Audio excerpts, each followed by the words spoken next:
Hello mga ka-stay at home at welcome po sa isa na namang investment edition dito sa sahdnico.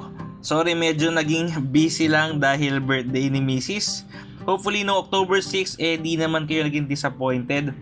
Ako kasi medyo nagbutil-butil yung pawis ko nung biglang lahat ng hawak ko nagsibagsakan almost sabay-sabay in a span of 10 minutes or less. Kinabahan pa ako dahil sa phone lang ako nagtitrade nung time na yon at medyo mahirap mag back and forth sa Instagram at bpitrade.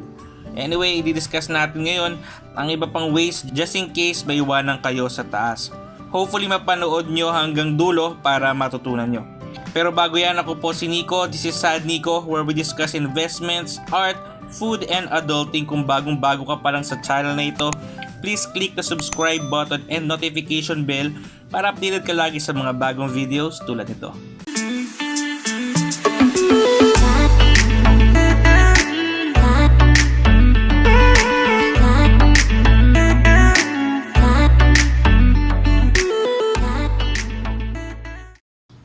Welcome back mga ka-stay at home at ito ang follow-up sa topic natin last week regarding kung anong pwede mong gawin just in case maiwanan kayo sa taas. Ngayon ang gagawin nating example si IRC or si Philippine Infradev Holdings Incorporated, which is I think is on an uptrend this past few months. Nag-start yung journey niya since around April this year and as of now uptrend pa rin yung takbo nito. Ngayon kung mapapansin nyo yung may mga line o guhit sa candlestick, yan yung wick kung tawagin. Ngayon depende ito kung saan o paano nyo ito titignan. Kung sa baba ng candle wick ka nakabili, okay yan, pwede mo pa ibenta ng mas mataas. Pero kung seller ka, maghihinayang ka dahil pwede ko pa pala itong maibenta ng mas mataas. Ngayon kung sa taas naman na candle wick ang pagbabasehan mo, mas maganda ikaw yung seller na nasa taas dahil during the day, nabenta mo ito sa mas mataas na presyo. Paano naman kung ikaw yung buyer? Yan ang term na tinatawag nating ipit. So itong gagawin natin ang combination ng natutunan natin last week. Gagawin natin ang mga technique na cut loss, average down at wait for the right timing. Ngayon, balik tayo sa example nating si IRC. For example, noong October 29, 2019, nadali ka nang bumili ka sa halagang 1.66 peso per share for 50,000 stocks, which amounting to around 83,000 pesos. Medyo nadali ka kasi akala mo bullish na, pero hindi pa pala. Di ka rin naka-cut loss agad-agad. Pero may funds ka pa naman, assuming ito yung scenario natin. Ngayon, after 5 months, bumaba na yung stock hanggang 0.54 pesos per share na lang.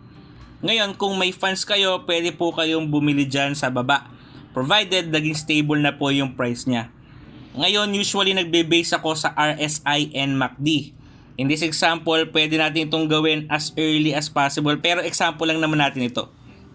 Kung di kayo familiar with RSI and MACD, please check our previous videos regarding doon. Ngayon makikita sa RSI na possible na mag-bounce yung stock dahil na-hit niya yung 30th mark or oversold condition. Let's say bumili po kayo dito sa 0.65 peso per share ng 10,000 stocks. Advice ko lang din po kayo, the more na may hawak kayong stocks sa taas, in this case 50,000, may hirapan po tayong mag-average down. Mas maganda kung mag-average down kayo either pareho ng volume or higher. Check natin yung sinasabi ko. Ngayon balik tayo ng konti sa simula. Current share quantity niya is 50,000. Current average price is 1.66. Kung 10,000 ang i-add niya sa volume niya sa halagang 0.65 peso per share, ang average price mo na lang is 1.49 peso per share at 60,000 shares. Ngayon, ano kaya magiging average niya kung ang share na idadagdag niya ay higit pa sa 10,000? Try natin 30,000. Ngayon, ang average price na niya ay 1.28 peso per share. Kuha niyo yung difference. So, malaking factor din yung volume ng share na meron ka at dun sa idadagdag mo. In this example, stick lang muna tayo kay 1.49 peso per share at 60,000 shares. Ngayon, 2 months have passed. Nakita mo yung consolidation ni MACD which can possibly form a breakout. At yun na nga yung nangyari. Nung na-hit na ni RSI yung overbought conditions at 70th mark or more, you can opt to sell kahit papaano. This can unload some of your volume at ito ang mas magandang way to cut your losses and add more sa pullback. Mas maganda na ito kaysa magbenta kayo sa baba. So for example, you sold 30,000 shares at 1.33 peso per shares noong September 10, 2020. So ang kinita mo is around 39,900 pesos. Remember, ang kailangan mo mabawi is around 89,500. As of this time, you currently have 30,000 shares at 1.49 peso per share. Ngayon, hinihintay mo yung pullback at nakabili ka at 1.10 peso per share noong September 29 ng 30,000 shares. So parang pinalitan mo lang yung binili mo dati na ang value ay 33,000 pesos which has 6,900 difference nung binenta mo. Ngayon kung maalala mo, yung pinagbentahan mo is 39,900 minus mo yun sa 33,000 pesos, ang difference is 6,900. Tandaan nyo yung amount na ito kasi gagamitin natin ito mamaya. Ngayon, ang current average price mo na is 1.29 peso per share at 60,000 shares. Ang tanong naman dyan, what if di na ako magbebenta at bumili na lang sa pullback? O sige, subukan natin. Yung current share, palitan natin at gawin nating 60,000 ulit. At tinry mo bumili ng additional 30,000 shares at 1.10 peso per share. Ngayon, ang current average mo na at 90,000 shares is 1.36 peso per share.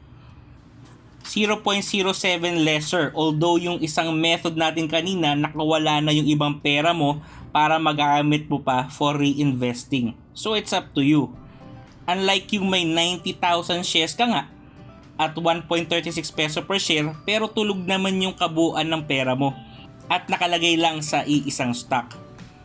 Kung matatandaan nyo yung difference kanina nung binenta natin at pinagbilhan natin, oo, yun yung 6,900 na sinasabi kong huwag nyong kalimutan. Ngayon, try natin i-compare yung pwedeng kitain ng dalawang set natin. So, unahin natin si 1.29 average times 60,000 equals 77,400. Try naman natin yung 1.36 peso average times 90,000 shares which equals to 122,400. Let's say tumaas yung stock ni IRC to 1.50 peso per share. So, pwede mo na tong ibenta dahil medyo umangat na. So, try natin 1.50 peso per share times kay 60,000 shares which is 90,000 pesos ang pwede mong kitain. Then, yung 90,000 shares times 1.50 peso per share is equivalent to 135,000 pesos. Hope nasusundan nyo pa ako. Kung hindi, pwede nyo naman itong balikan. Ngayon, try natin i-less ang 1.29 average with 60,000 shares which is 90,000 pesos minus 77,400 is equal to 12,600 pesos. So, ito yung pwedeng kitain ng average natin na 1.29. So, try naman natin yung isa. Try naman natin i-less ang 1.36 average with 90,000 shares. Bale, 135,000 minus 122,400 is equal to 12,600. O diba, same lang kayo ng kinita. Pero yung may average na 1.29, kumita na ng 6,900. Unlike dun sa may average na 1.36. Please take note po, di po ito exactly accurate figures. Most likely magkakalapit lang po since hindi po natin sinama yung computation ng taxes and fees. Kung interesado po kayong malaman yung mga ganito, pwede nyo po tingnan yung mga videos natin dati regarding tax. I'll put a link in the description below. Medyo complicated na po kasi pag in-include ko pa. Ngayon ang point ko naman dito sa pinagsama-samang technique natin na stop loss, averaging down, and waiting, kahit papaano po, kahit naipit po kayo, at least man lang po gumagalaw yung pera nyo at pwede nyo pong i-reinvest sa iba. Tulad po nung 6,900 na nabanggit natin kanina. Mas maganda na po ito siguro kaysa matagal na pong natutulog yung pera natin kahihintay. Remember mga ka-stay at home, buy po kayo sa dips. So ito yung mga bumaba yung stock, and add more if you feel yung stock po nila ay aangat pa based from your fundamental and technical analysis. Para matutunan nyo din po yan, please check also my other videos. Baka makatulong po sa trading ninyo.